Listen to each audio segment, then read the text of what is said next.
Oh, hello, good morning, everyone. My name is Rinda Rahmania. I come from PBAB 2023. Now, I want to talk about the education between East and West. Now, I have the journal about it. Let's read it. Method of education, East versus West. A teacher from Western country recently visited an elementary school in an Asian country. In one class, she watched 60 young children as they learned to draw a cat. The teacher drew a big circle on the blackboard, and 60 children copied it on the paper. The teacher drew a ball. The teacher a smaller circle on the top of the first, and they put two triangles on the top of it. The children drew in the same way. The lesson continued until there were 61 identical cats in the classroom. Each student looked exactly like the one on the board. The visiting teacher watched the lesson and was surprised. The teaching method were very much different from the way of the teaching her own country. A children's art lesson in her own country produced a room full of unique pictures, each one completely different from the other. Why? What caused this difference in the educational method in a classroom in any country? The instructor teaches more than art or history or language. He, he or she also teach culture, the ideas and beliefs of that society. Each educational system is a mirror that reflects the culture of the society. In a society such as the United States or Canada, which has many national, religious, and cultural differences, people highly value individualism, the difference between people. Teachers place a lot of importance on the qualities that make each student special. The educational system in this country shows these values. Students do not memorize information. Instead, they work individually and find the answer themselves. There is often discussion in the classroom at the early age. Students learn to form their own ideas and opinions. In most Asian societies, by contrast, the people have this language, history, culture. Perhaps for this reason, the educational system in much of the Orient reflects societies' belief in the group goals and purpose rather than individualism. Children in China, Japan, Korea often work together and help each other on assignments. In the classroom, the teaching method often very formal. The teacher lectures and the student listen. There is no much discussion. Instead, the student recite rules or information that they have memorized. There are advantage and disadvantage to both of this system of education.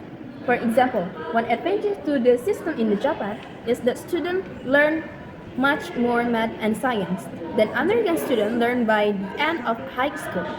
They also study more hours each day and more days each year than North American do.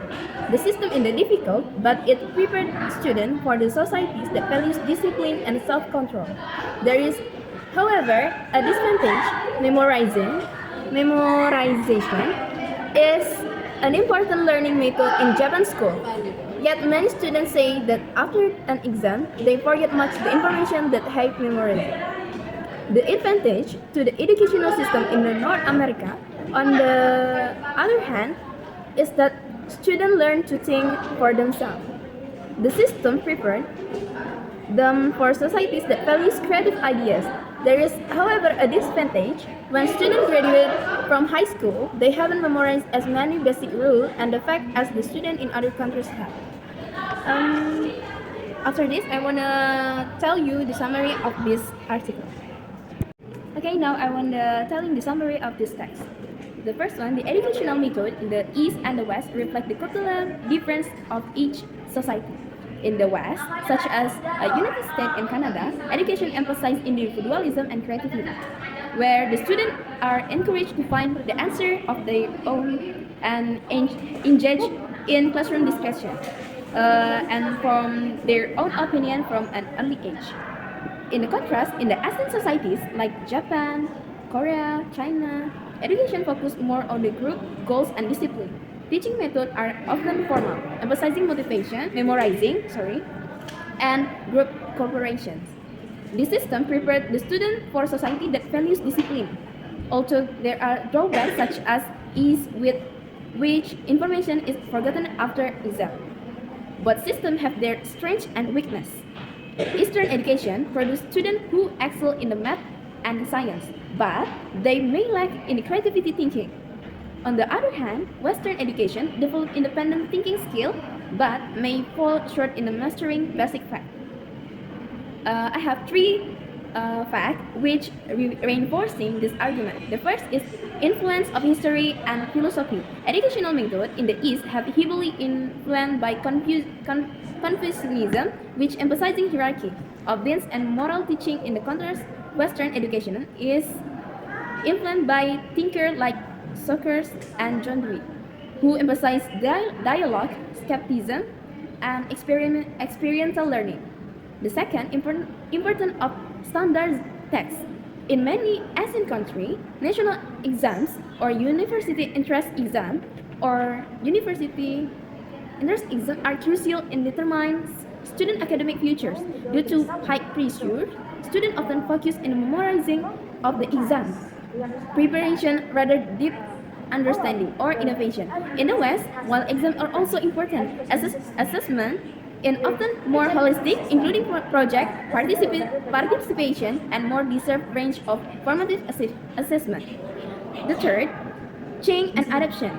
There is a current trend in some Asian countries to adopt elements of Western education, such as encourage creativity and critical thinking skill.